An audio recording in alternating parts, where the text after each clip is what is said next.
I'm listening to your submissions. I really am getting a sense that at the center are the residents who are at the receiving end.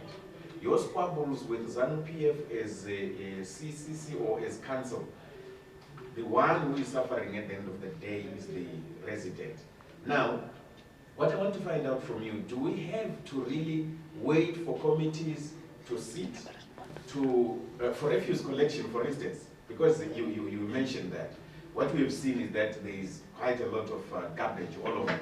We have to wait for committees to be reconstituted to collect garbage, or we can do Okay. it. No, I think you have, that's a very important question. I'll respond to it because it speaks to our broader national program as an alternative. Look, the challenge that we face is not a challenge between political parties. The fight is not between the Citizens Coalition for Change and Zanu. The fight is between a clique of an elite, a cabal in Zanu-PF against the people of Zimbabwe. These are councillors given mandate for by the people of Zimbabwe. If you hear the mayor, he spoke around the question of the political intention to punish the people of Harare in particular and other urban areas for voting against the regime in Salisbury. So what you see at the present moment is a deliberate political program against ordinary people. And in terms of, and I'll answer that also to add on what you said around our program of action.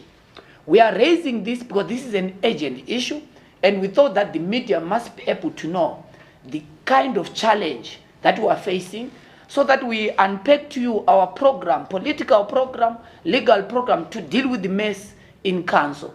But it doesn't stop us. You saw that a few days ago we're in Harare East to deal with the question of service delivery. So what we have done in the temporary basis is to make sure that we give an instruction to all our deployees, whether they were elected or not, that the service delivery agenda is primary to our Citizens Action for Change program for 2022.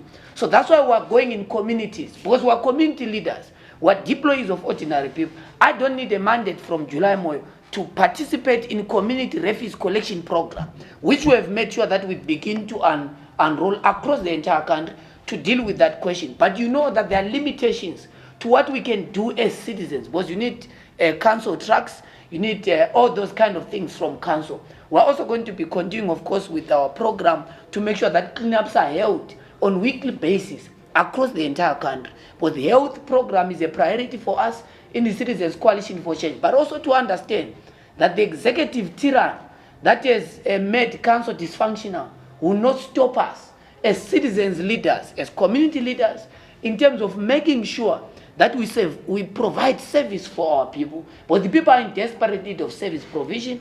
The people are in desperate need of a program to make sure that we deal with road rehabilitation. But you know that citizens' effort have got a limitation.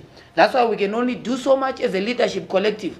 But also we are conscious that we must deal with the mess in central government so that executive powers are retained to council, so that council becomes functional, so that council can retain and execute its mandate given by ordinary people. What Zanu wants to have this narrative that, no, look, there are potholes, there is no water, there are sewages, and it's a CCC government.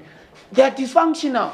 Those elections, Zanu wants them to be rituals that are held from time to time without respect of the will of the people. So that's a political and national problem that we face. You saw it in council. At the present moment, they are doing the same in parliament. They want to render parliament dysfunctional so that the executive becomes law unto itself, render the judiciary dysfunctional, render the legislature dysfunctional. So the principle of separation of powers at the present moment does not work in Zimbabwe, which is a constitutional thing, which we must just respect. Let parliament do its work, let the judiciary do its work without interference, and let the executive do its mandate. Once we do that, we know that we've got a constitutional democracy, not just in theory, but in practice. So that is the nature of the problem, but it doesn't stop us as a leadership, citizens, collective movement to do our moral and political responsibility to deliver change.